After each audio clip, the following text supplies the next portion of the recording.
Hey, Ag Teacher Christmas here. Going to talk about some tips and tricks on how to store stuff for the summer when it comes to Christmas lights. So these are my different sets of light strings that are extension cords that I use. I've got them all separated out by length.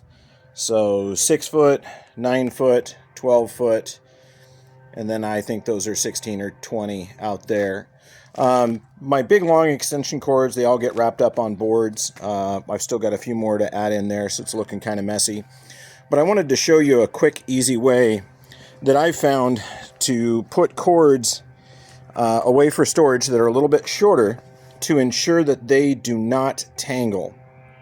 And some of the things I'm going to use, I do have some little pieces of string that I use as markers to tell me when I'm switching in between different lengths.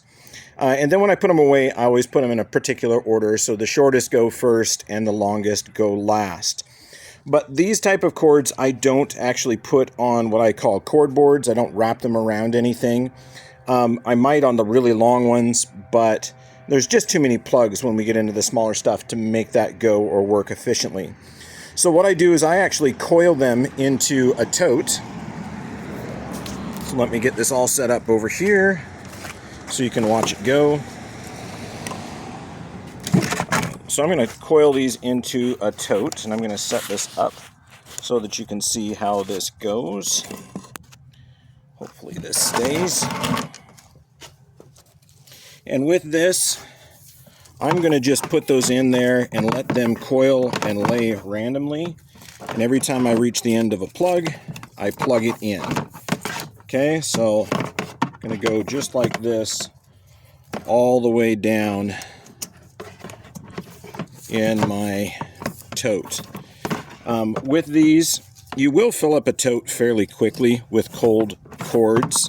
As they warm up, they kind of relax and they allow themselves to lay flatter and fill in gaps.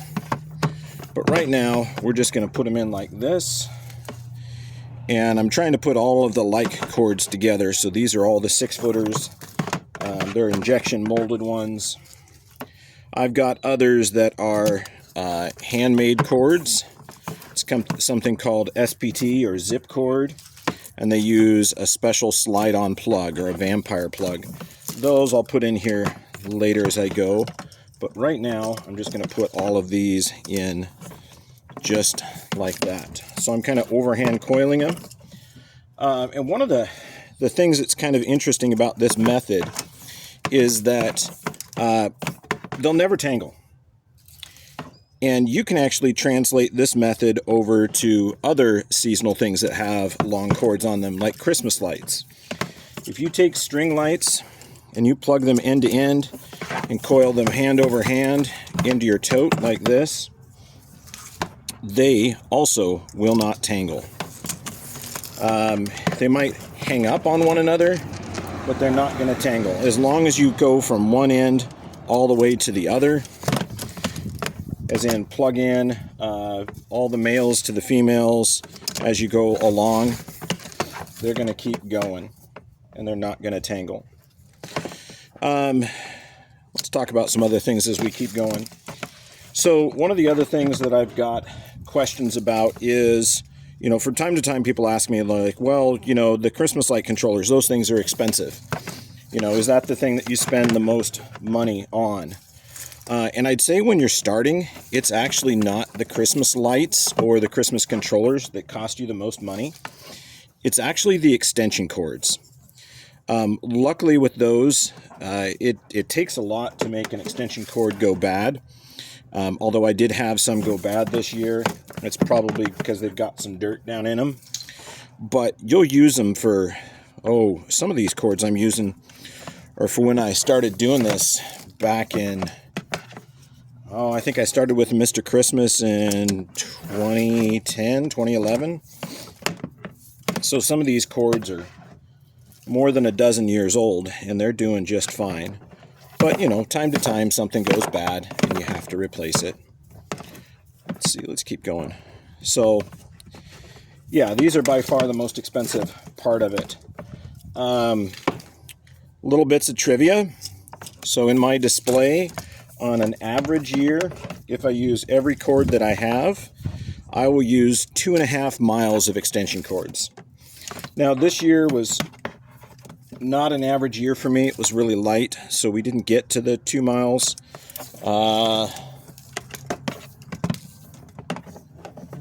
There's probably between 3/4 of a mile and a mile of extension cords this year. Just kind of guesstimating. I didn't count. Some of my spools that I put away had a few thousand feet on them. One of them was probably about 1,500 feet of cords. That gets to be a lot. But we're almost to the home stretch. I just want to show you the transition. And you can push them down, you know, as you're going. Go ahead and push them down. I'm not worried about separating these out into separate totes, because I do want to kind of keep my storage compact. I don't have a huge area to store everything in. Of course, all of this stuff is stored away where it cannot be reached by someone that might want to take advantage of the copper. That's another thing to consider when you're storing this stuff, is there is value to it. Strangely enough, it's actually more valuable as a full cord than as copper. But where I came from, I definitely had to store all of my stuff under lock and key, just to keep it away from people that were into non-ferrous metal theft. So we're heading down the home stretch on all the 6-foot cords. And now I've gotten to the zip cord, or the SPT cord. This is SPT1, and these are vampire plugs. You can make your own length of cord. That's a common length for me, is 6 foot. So that's why those exist here. And then the nice thing is they do kind of connect opposite. So when I get to the end of a length of cord, as I'm switching sizes, I use this rather than ribbon. I just use some white string. It's got a slip knot on there, and I can put that on my end of my last cord, and then I can come in, and these are the 9-footers. So I'll just attach those together, and then the same thing, hand over hand until I'm completely done and have a completely full tote. I do have a lot of different sizes. So if you look at these together, these are both vampire plugs. There we go, in the window. This is SPT1 and this is SPT2. The only difference between these two cords is actually the thickness of the insulation. Other than that, the gauge of wire is the same. And I've got a lot of different gauges. It just depends on, or a lot of different styles of cord. Depends on where I got them the cheapest, and how much money I had at the time to do them, or if I had a particular use for that style of cord, I might switch between one or another. But we'll get probably at least 1,000 feet in this tote. Put those all in there. And, you know, we'll fill it up to the top, and by the time summer hits, it'll be half full, just because everything will wilt down in the heat, and it'll take up less space. If you wanted to see how I treat the longer cords, I did take some slow-mo, or excuse me, some time-lapse video showing me untangling and winding the bigger cord, and that is by far one of my least favorite jobs. My back usually hurts pretty bad after doing that. So anyway, that's all that I figured I'd show on storing cords, and this is definitely the best way to store the shorter ones. And we've got a pretty full tote. The 6-footers are all gone.